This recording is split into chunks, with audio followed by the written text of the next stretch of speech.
नमस्कार, जनता टीवी देख रहे हैं आप। मैं हूं आपके साथ मंत्र बाठी। बुलेटिन में बात होगी कुछ अहम खबरों की। उत्तराखंड के पूर्व मुख्यमंत्री भुवन चंद खंडूड़ी की अंतिम यात्रा देहरादून स्थित बीजेपी मुख्यालय से निकाली गई, जिसके बाद हरिद्वार के खड़खड़ी शमशान घाट पर पूरे सैन्य सम्मान के साथ उनका अंतिम संस्कार किया गया। अंतिम यात्रा के दौरान मुख्यमंत्री धामी सहित कई कैबिनेट मंत्री, सांसद, विधायक और वरिष्ठ नेता मौजूद रहे। खड़खड़ी घाट पर नेताओं और समर्थकों ने पार्थिव शरीर पर पुष्प अर्पित कर श्रद्धांजलि दी, जबकि मुख्यमंत्री धामी ने स्वयं अर्थी को कंधा देकर उन्हें अंतिम विदाई दी।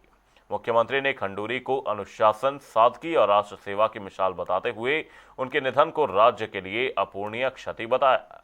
सरकार ने 3 दिन के राजकीय शोक की घोषणा की है और अंत्येष्टि के दिन सभी सरकारी कार्यालय और शिक्षण संस्थान बंद रखे गए।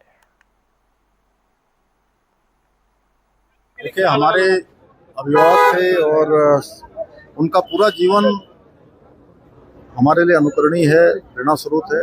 उन्होंने चाहे सेना के अधिकारी के रूप में देश की सीमाओं की रक्षा के लिए अपनी सेवा देनी हो, राज्य के मुख्यमंत्री के रूप में या भारत सरकार की मंत्री के रूप में अनुशासन, नियम, संयम, समय की पाबंदी, वो सभी ऐसे अनुकरणीय पहलू हैं जो हम सबको प्रेरणा देते रहेंगे। उनका जाना बहुत दुखद है। हमेशा उनका मार्गदर्शन मिलता था, घर के हमारे बड़े थे, हमेशा उनकी छत्रछाया थी। उनके जाने से जो खालीपन महसूस हुआ है, ये हमारे लिए बहुत बड़ी अपूरणीय क्षति है।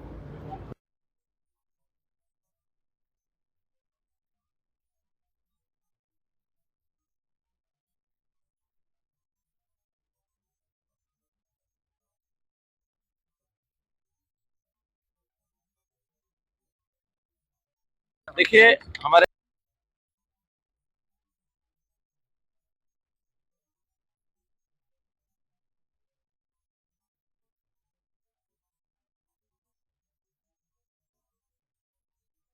बहुत ही लोकप्रिय नेता जनरल भुवन चंद खंडूड़ी जी, जो वर्षों इस प्रदेश के मुख्यमंत्री भी रहे, केंद्र में सड़क परिवहन मंत्री रहे, सेना में अधिकारी रहे। बहुत ही उनका जीवन एक सुलझे हुए विचार का और बहुत ही तपस्वी टाइप, इस प्रकार के वो एक भूमिका निभाने वाले, हर प्रकार के दायित्वों में बहुत उसको सुचिता से, ईमानदारी से, लगन से, अनुशासन से उन्होंने पूरा किया, निभाया। खंडूड़ी जी से हमारा बहुत प्रेम था और जब वो मुख्यमंत्री थे तब भी और उसके बाद भी, उससे पूर्व भी, मुझे लगता है उत्तराखंड के वो देव पुरुष थे और उत्तराखंड के लिए उन्होंने बहुत प्रयास और बहुत प्रयत्न किया और अपने समय में उन्होंने बहुत सारे राजनेताओं को, बहुत सारे जो उभरते हुए चेहरे थे उनको उन्होंने बहुत प्रोत्साहन किया। तो कहीं न कहीं वो प्रतिभा के 2 धनी थे ही। उत्तराखंड के मुख्यमंत्रियों में पंडित नरेंद्र तिवारी जी और जनरल खंडूड़ी जी को सबसे अव्वल दर्जे का मैं मकाम देता हूं, क्योंकि मैंने दोनों के साथ काम किया। बहुत ही अच्छे मुख्यमंत्री रहे हैं, विकास के प्रति सोच थी और बड़ी सोच के व्यक्ति थे। सत्ता पक्ष, विपक्ष उनके यहाँ मायने नहीं रखते थे। अगर कोई सही बात है तो सदन में, अगर एक विषय था जिस पर मैंने सवाल पूछा और मैंने दस्तावेज के आधार पर तार्किक बात रखते हुए कहा कि सरकार गलत बोल रही है, तो माननीय मुख्यमंत्री जी खंडूड़ी जी पहले मुख्यमंत्री मैंने देखे हैं अभी तक जिन्होंने ये बात स्वीकार की कि वाकई हम गलत हैं और आप सही हैं, और मैं सरकार की ओर से आपको आश्वासन दे रहा हूँ इस कमी को। और जिस तरह का आज उनको सम्मान मिल रहा है, ये उनकी जो जनसेवा थी उत्तराखंड के लिए, जो उन्होंने सांसद के रूप में, मंत्री के रूप में, मुख्यमंत्री के रूप में यहाँ पे राजनीति में कार्य किया, यहाँ का विकास किया, सबको साथ लेके चले। बड़े चरित्रवान भाई थे, हमारे बड़े भाई थे। आज हम सब बहुत दुखी हैं और सही श्रद्धांजलि होगी। हम सब निष्ठा के साथ और ईमानदारी के साथ राज्य की सेवा करें। ये बहुत ही दुखद घड़ी है।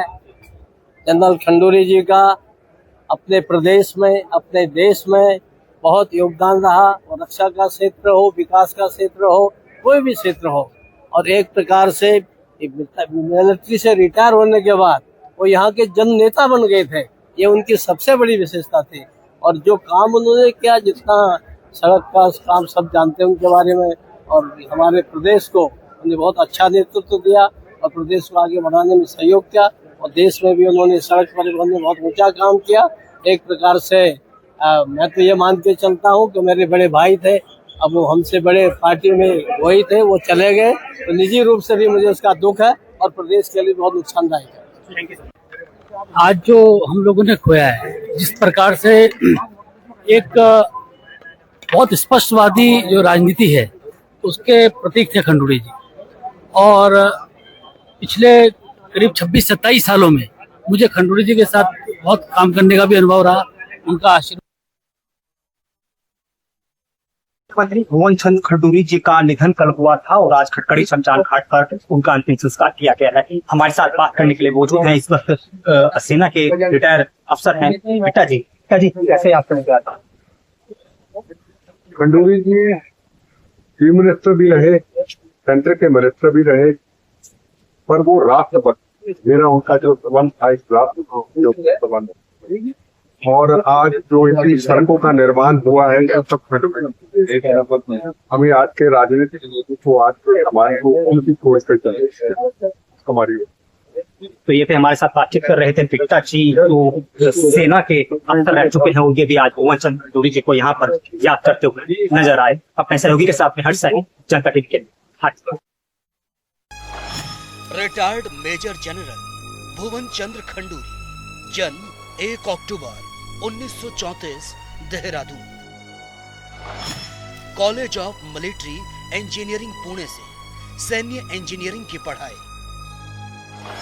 Institutes of defence management Secunderabad से रक्षा प्रबंधन की पढ़ाई। 1954 से 1991 तक भारतीय सेना की कॉर्प्स ऑफ इंजीनियरिंग में सेवाएं दी। 1971 भारत पाक युद्ध में रेजिमेंट कमांडर रहे। सेना में चीफ इंजीनियरिंग और इंजीनियरिंग ब्रिगेड कमांडर जैसे अहम पद भी संभाले। आर्मी मुख्यालय में एडिशनल मिलिट्री सेक्रेटरी और एडिशनल डायरेक्टर जनरल रहे। मेजर जनरल पद से सेवानिवृत्त हुए। 1991 में पहली बार गढ़वाल लोकसभा सीट से सांसद चुने गए। 1952 से 1997 तक बीजेपी राष्ट्रीय कार्यकारिणी के सदस्य रहे।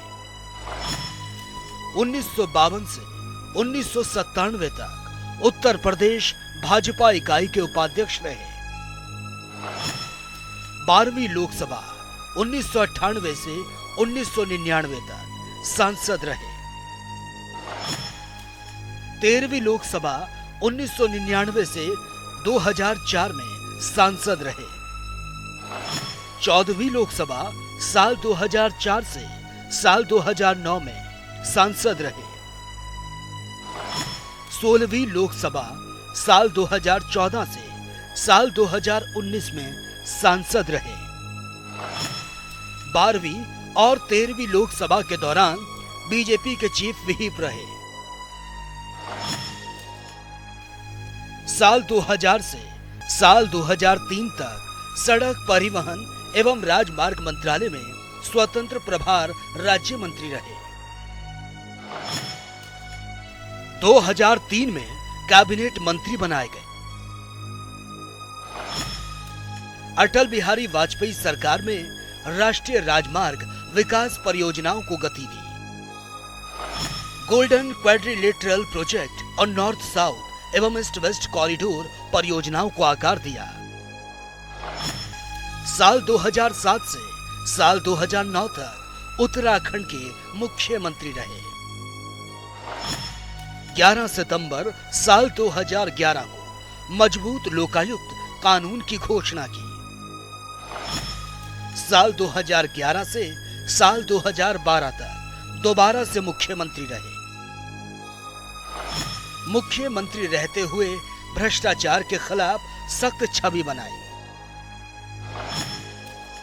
साल 2026 91 साल की उम्र में निधन हुआ।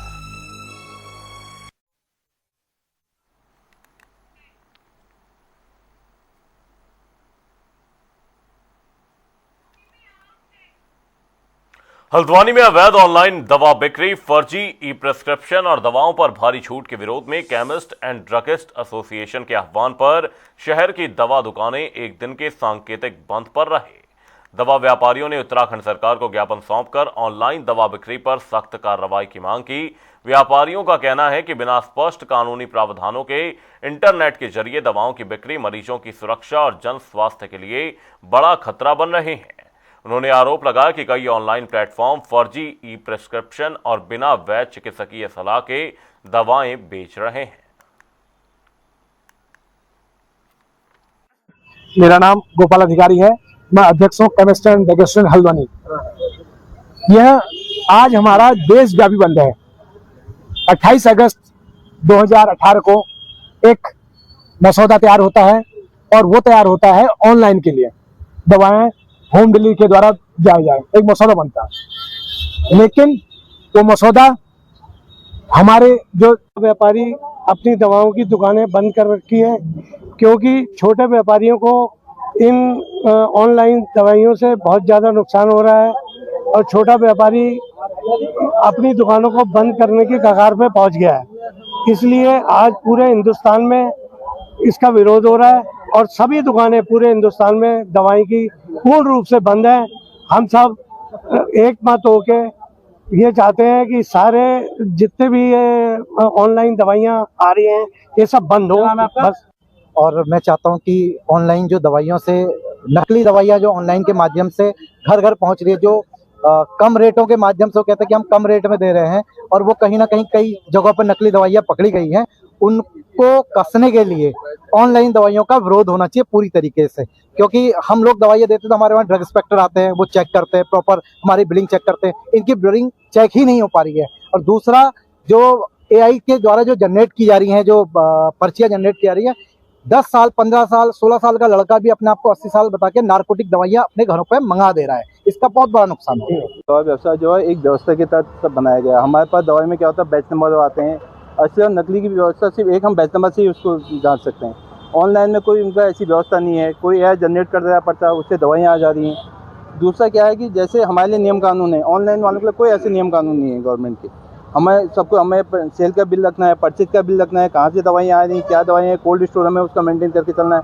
लेकिन ऑनलाइन के लिए कोई भी गवर्नमेंट की ऐसी पॉलिसी नहीं है अभी कि उन लोगों को कैसे दवाइयाँ बेचनी है, क्या बेचनी है। और अगर किसी भी डॉक्टर ने अगर 10 दिन की दवाइयाँ लिखी, अगर किसी ऑफलाइन केमिस्ट के पास जाता है तो 10 ही दिन की दवाइयाँ देगा है। और अगर ऑनलाइन वाले के पास जाता है तो अगर महीने का तो पूरी महीने की बेच दे रहा है कि हम चाहें कि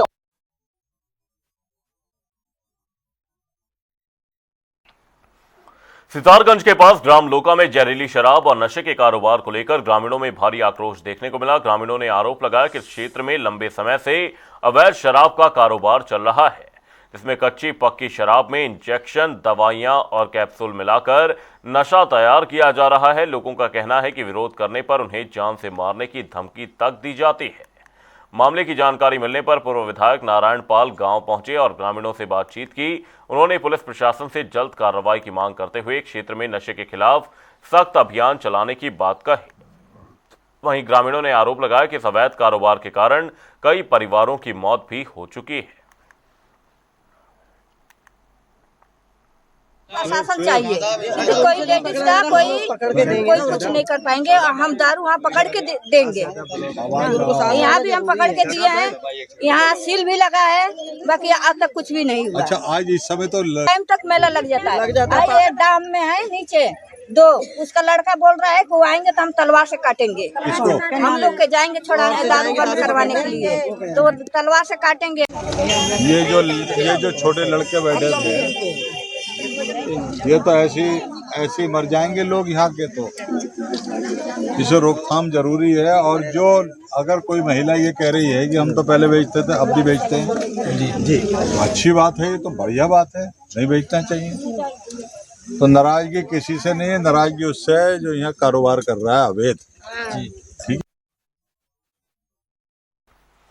देहरादून में नर्सिंग एकता संघर्ष समिति ने भर्ती प्रक्रिया में पारदर्शिता और स्थायी नियमावली की मांग को लेकर प्रेस वार्ता की। वहीं अभ्यर्थियों ने आरोप लगाया कि वर्ष 2020 के करीब 3000 पदों की भर्ती में वरिष्ठता आधारित चयन और बार बार नियमों में बदलाव से कई योग्य जूनियर उम्मीदवारों को नुकसान हुआ। साथ ही उनका कहना है कि कुछ लोगों को दोबारा अवसर मिला जबकि कई वंचित रह गए। वहीं समिति ने सरकार से वर्षवार भर्ती प्रणाली लागू करने की मांग की है ताकि सभी को समान और निष्पक्ष अवसर मिल सके।